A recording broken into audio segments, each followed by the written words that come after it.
दोस्तों नमस्कार। फिर एक बार मैं केमिस्ट्री का बेसिक लेकर आपके सामने प्रस्तुत हूँ। इसके पहले वीडियो में मैंने केमिस्ट्री में बनाया था, बेसिक सिखाने की कोशिश की है। बच्चों को बेसिक नहीं आने के कारण मैं बार बार देखता हूँ केमिस्ट्री में बहुत ज़्यादा प्रॉब्लम होती है। बच्चे रटते हैं फिर भी भूल जाते हैं। तो उसका पहले मैंने सिंबल और वैलेंसी सिखाई थी, मेटल और नॉन मेटल का।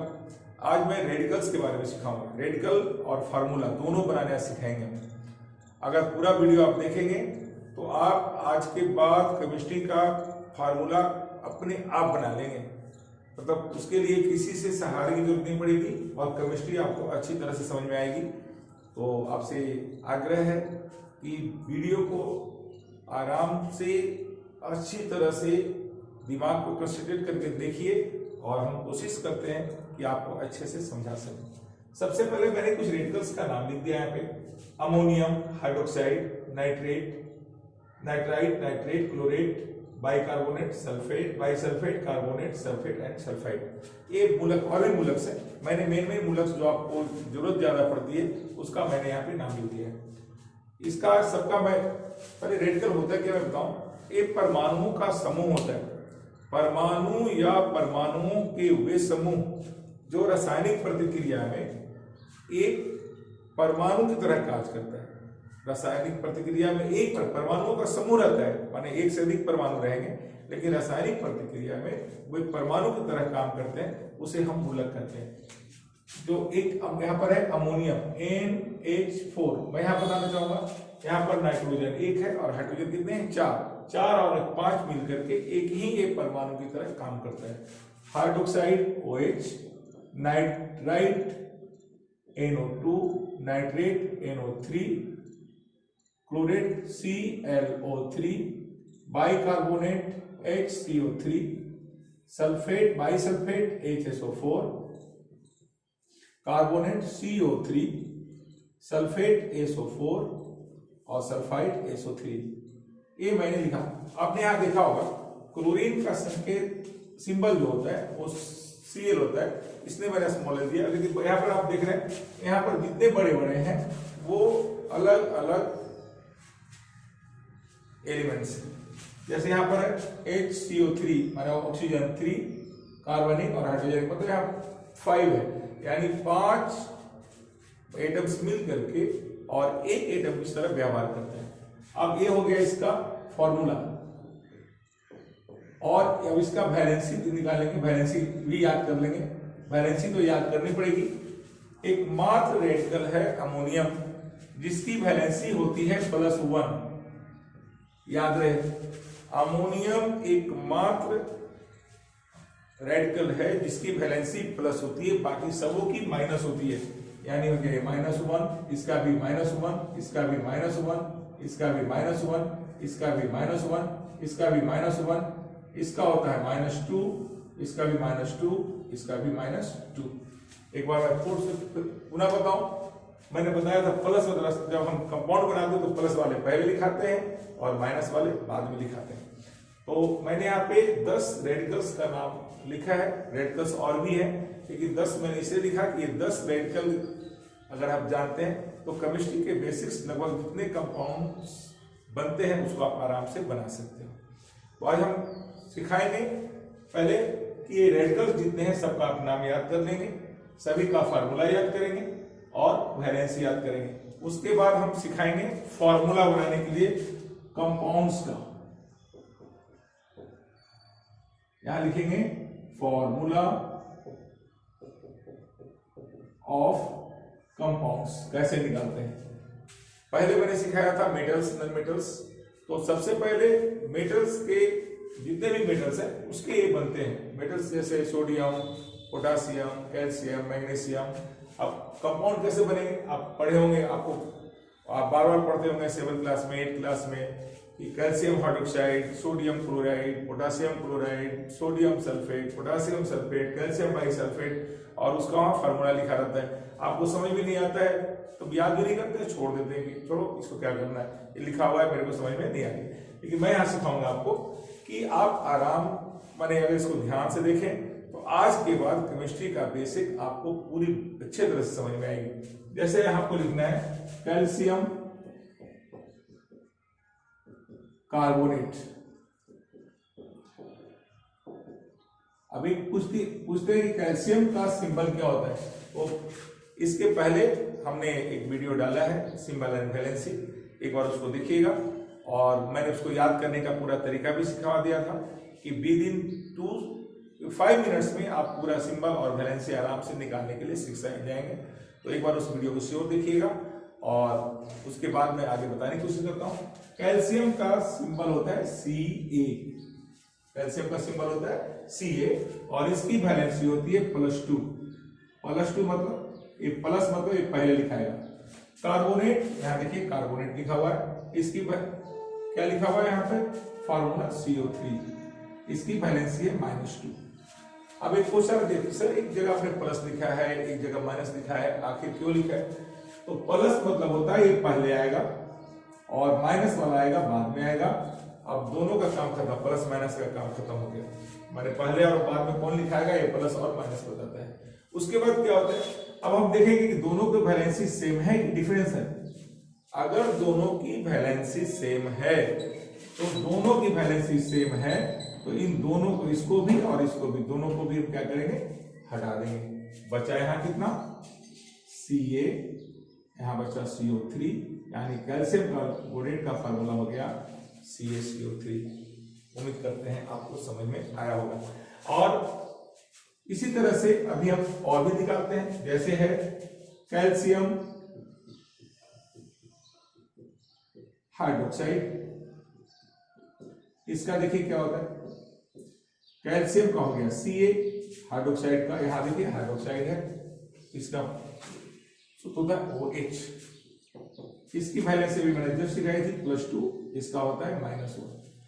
अब ये है प्लस वाला ये पहले आएगा, माइनस वाला बाद में, प्लस माइनस का काम खत्म हो गया। अब दोनों का ये जो वैलेंसी है वो डिफरेंट है, जरा ध्यान से देखिएगा तो समझ में आ जाएगा। ये डिफरेंट है तो क्या होगा, ये जो वैलेंसी दोनों सेम है तो हट जाएगा, लेकिन अगर डिफरेंट है तो इंटरचेंज होगा, ये जाएगा इधर और ये आएगा इधर। यानी हो गया यहाँ पे Ca1 लिखना कोई जरूरी नहीं है, बच गया है OH। और याद रहे जब OH लिखते हैं ऑक्सीजन अलग एलिमेंट है, हाइड्रोजन अलग एलिमेंट है, इसलिए यहाँ पर ये जो 2 जाएगा वो दोनों को घेर करके लिखेंगे, यानी हो जाएगा यहाँ पर OH2, यानी कैल्शियम हाइड्रोक्साइड का फॉर्मूला हो गया CaOH2। इस तरह से हम इसको बनाने की कोशिश करते हैं, सीखते हैं। अगर आपको मैं एक चार्ट बना देता हूं और चार्ट में कुछ मैं बना देता हूं, बाकी को आप फिलअप करिएगा और अगर आप कर लेते हैं तो आपको ये पूरे की पूरी ज्ञान हो जाएगी कंपाउंड्स के बारे में। तो मैं एक चार्ट बनाने की कोशिश करता हूं, शायद आपको यहां खूब बढ़िया से समझ में आ जाएगा।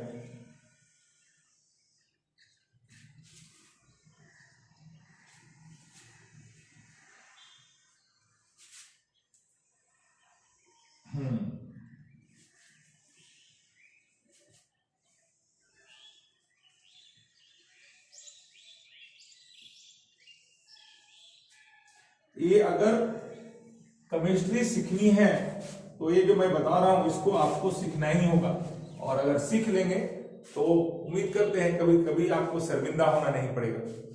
तो यहां पर लिखेंगे नीचे में तत्व, नेम ऑफ एलिमेंट्स और मेटल कर दिए। यहां पर इधर हम लिखेंगे जिसकी वैलेंसी प्लस में होती है, इधर प्लस वाले नीचे लिखेंगे और ये माइनस वाले इधर जाएंगे। सबसे पहले देखिए प्लस में यहां पर लिखा है अमोनियम, मूलक जिसको रेडिकल बोलते हैं, तो मैंने लिखा है यहां पे अमोनियम। उसके बाद मैं यहां लिखता हूं सोडियम,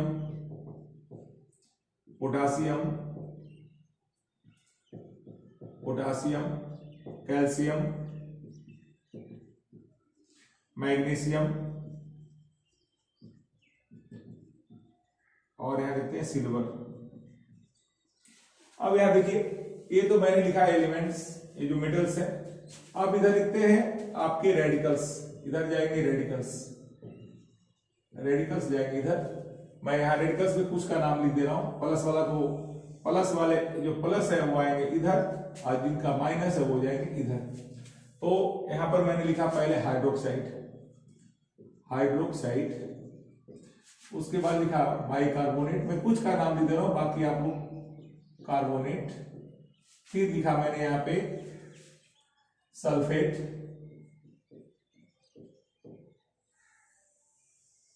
उसके बाद लिखा है यहां पे बाइकार्बोनेट भी लिख सकते हैं, मैं यहां पर आगे बढ़ाते जा रहा हूं, बाइकार्बोनेट एंड सो ऑन। आप इस तरह से आप बाकी सभी मूलक को आप लिखते जाएंगे।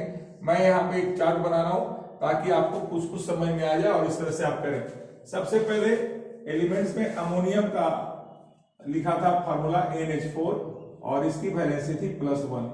यहाँ सोडियम का होता है Na+1, पोटासियम का K+1, कैल्शियम का Ca+2, मैग्नीशियम का Mg+2 और सिल्वर का भी होता है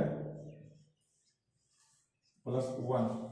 अब यहाँ पर हाइड्रोक्साइड रेडिकल्स है, इसका होता है -1, बाइकार्बोनेट HCO3 -1, सल्फेट का होता है SO4 -2, बाइकार्बोनेट, यहाँ पे कार्बोनेट, सॉरी मैंने यहाँ कार्बोनेट लिख दिया, कार्बोनेट CO3 यहाँ हो जाएगा -2। इस तरह से मैंने कुछ रेडिकल्स लिखा, इधर मैंने लिखा है 1 2 3 4। मेरा काम है सिखाना और आपको मैक्सिमम सिखाने की कोशिश कर रहा हूं। अगर आप इस तरह से करेंगे तो आप सारे रेडिकल्स का नाम इधर लिख सकते थे, इधर सारे मेटल्स का नाम लिख सकते थे, आप बना सकते थे। अब आती है फार्मूला कैसे बनाएंगे। जैसे यहाँ पर फार्मूला क्या होगा, अमोनियम हाइड्रोक्साइड का फार्मूला इसमें आएगा, अमोनियम बाइकार्बोनेट का फार्मूला इसमें आएगा, अमोनियम सल्फेट का फार्मूला इसमें आएगा, अमोनियम कार्बोनेट का फार्मूला इसमें आएगा। कैसे लिखते हैं देखिए, मैं इसका सुधार दे रहा हूं। अमोनियम हाइड्रोक्साइड, अमोनियम पहले है प्लस वाला के मैंने लिखा NH4, इसकी वैलेंसी है +1, हाइड्रोक्साइड की को लिखा OH, वैलेंसी है -1। मैंने सिखाया था पहले प्लस वाले को पहले लिखते हैं, माइनस वाले को बाद में, प्लस माइनस से काम खत्म। अब देखेंगे दोनों की वैलेंसी सेम है कि नहीं। ये दोनों वैलेंसी क्या है, सेम है, ए भी हट जाएगा और ए भी हट जाएगा, बचा कितना NH4OH, यानी अमोनियम हाइड्रोक्साइड का फार्मूला हो गया NH4OH। चलिए इसमें आते हैं, अमोनियम बाइकार्बोनेट, अमोनियम का मैंने लिखा NH4 वैलेंसी +1, बाइकार्बोनेट HCO3 आपके सामने लिखा हुआ है -1, प्लस वाले को आपने पहले लिखा जैसे ये लिखा था और यहाँ पे माइनस है इसको बाद में लिखा। अब दोनों का प्लस माइनस का काम क्या हो गया, खत्म हो गया। फिर दोनों बहुत सारे इक्वल, दोनों इक्वल है, ए भी हट जाएगा और ए भी बचा कितना NH4HCO3 अमोनियम बाइकार्बोनेट। चलिए यहाँ आते हैं अमोनियम सल्फेट में। अमोनियम का यहाँ लिखा आपने NH4 वैलेंसी +1, सल्फेट का SO4 -2, प्लस वाले पहले लिखाएंगे, माइनस वाले बाद में लिखाएंगे। अब यहाँ देखना है दोनों को वैलेंसी डिफरेंट है तो इंटरचेंज होगा, ये जाएगा इधर, ये जाएगा इधर, यानी होगा NH4 SO4। याद रहे बगल में 2 लिखेंगे तो रॉन्ग हो जाएगा। नंबर ऑफ एलिमेंट, इसमें नंबर ऑफ एटम्स है, बहुत सारे ज्यादा एटम्स है। चलिए इसमें बनाते हैं कार्बोनेट का, अमोनियम का NH4 और इसका CO3, इसका वैलेंसी +1, इसका वैल्यू -2, प्लस वाला पहले लिखाया, माइनस वाला बाद में, प्लस माइनस हट गया, फिर ये इंटरचेंज होगा तो हो जाएगा NH4 CO3, ये हो गया अमोनियम कार्बोनेट। अब इस तरह से आप जैसे यहाँ पोटासियम का बाइकार्बोनेट है तो पोटासियम का K लिखेंगे, बाइकार्बोनेट HCO3, यहाँ हो जाएगा 1, यहाँ 1 माइनस प्लस, ये प्लस और माइनस, प्लस माइनस हट गया, दोनों इक्वल है, दोनों हट जाएगा, बचेगा KHCO3। इस तरह से पोटासियम बाइकार्बोनेट का फार्मूला होगा KHCO3। तो ये मैं यहाँ पे कुछ आपको होमवर्क दे रहा हूँ कि आप इसको पूरा कीजिए, बनाइए और इस चार्ट को पूरा कीजिएगा। जब आप इस चार्ट को पूरा कर लेंगे तो उम्मीद करते हैं कभी फार्मूला समझने में आपको कोई दिक्कत नहीं होगी। ये मेरा तजुर्बा है और मैं गारंटी देता हूँ केमिस्ट्री आपको बहुत अच्छी लगेगी, बहुत अच्छी लगेगी। इसी उम्मीद के साथ कि आपको केमिस्ट्री बहुत अच्छा लगेगा, बहुत आसान लगेगा। आज यहीं तक, धन्यवाद।